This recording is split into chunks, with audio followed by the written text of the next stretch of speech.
Quand le mental, vous voyez qu'il est présent, quand il cherche justement trop à analyser, rappelez-vous bien que c'est pas forcément le mental le problème.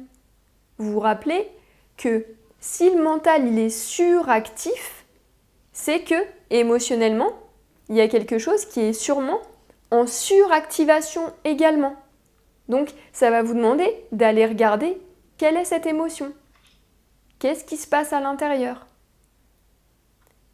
Peut-être qu'aussi, votre ego, votre personnalité, elle repasse en premier plan et c'est elle qui commande. Et que là, ça va vous demander encore une fois de vous reposer et de vous calmer, de vous détendre, de rechercher le calme, de rechercher un calme intérieur. Sinon, il y a tout le mécanisme qui revient et très rapidement. Moi-même, je suis confrontée à ça. Quand j'ai plein de choses à gérer parce que je suis sur plein de projets en même temps, moi je suis comme ça, j'ai besoin d'avoir plein de projets en même temps pour arriver à me concentrer, imaginons.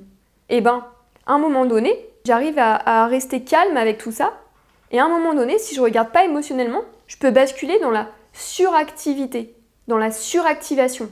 Mais là, si je bascule là-dedans, je vais devoir me demander beaucoup plus d'écoute, beaucoup plus de patience avec moi-même et beaucoup plus de temps pour arriver à me redétendre. Mais il va falloir que j'arrive à me détendre et à me calmer pour me relier et pour reprendre conscience de ce qui se passe et justement désélectrifier mes corps. Parce que en fait, vous voyez, dans notre corps éthérique, on a du magnétisme, on a de l'électricité. Donc on a du feu et de l'eau. Vous devez toujours prêter attention à vous, votre feu et votre eau en fait, votre électricité et votre magnétisme. Je dirais l'équilibre, il est quelquefois très simple et d'autres fois il s'emballe en fait. Quand nous-mêmes nous nous emballons, on peut s'enflammer très vite. Et donc s'enflammer, c'est devenir électrique. C'est de l'électricité. Donc à un moment donné, va falloir se remettre à la terre quoi. La prise de terre, elle est importante.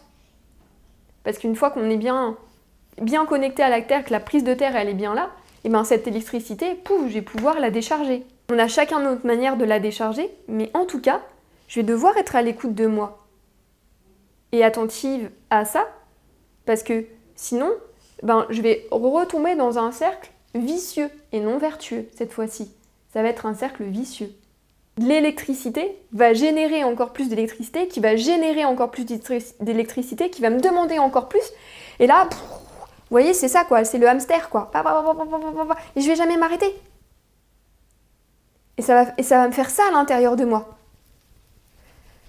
Je vais me sentir comme ça, puis après je vais me sentir oppressée. Je vais me sentir avoir envie d'étouffer, et paf, à un moment donné, je vais éclater. Ou sinon, je vais éclater tout le temps. C'est-à-dire que je suis tout le temps en train de crier. Sur mon enfant, sur mon compagnon, sur mes élèves, sur mes amis, sur machin. C'est trop, tout est trop. Ah oui, tout est trop.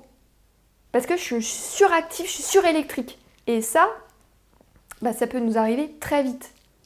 Et moi la première, je vous rassure. Et moi la première. Si je vois que si à un moment donné je monte, ça monte, et là, il faut vraiment que je prenne autant de temps pour me calmer en fait. On ne s'aperçoit pas tout le temps que ça a mis à monter et toute l'électricité qu'on génère. Mais si on devenait attentif en fait avec nous-mêmes à ça, mais on comprendrait pourquoi on a besoin de vraiment un temps de calme.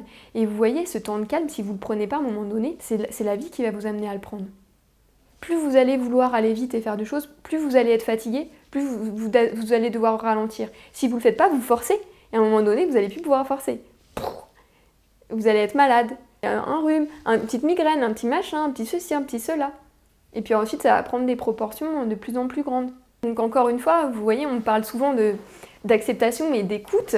Et c'est aussi important pour conscientiser ce que l'on est en train de vivre, comment on est en train d'être avec nous, comment du coup on est en train d'être avec les autres, avec mon enfant, avec les enfants, avec mon compagnon, avec mon environnement, avec moi-même au départ, pour savoir qu'est-ce que l'on a envie de transmettre, parce qu'on transmet par notre vibration.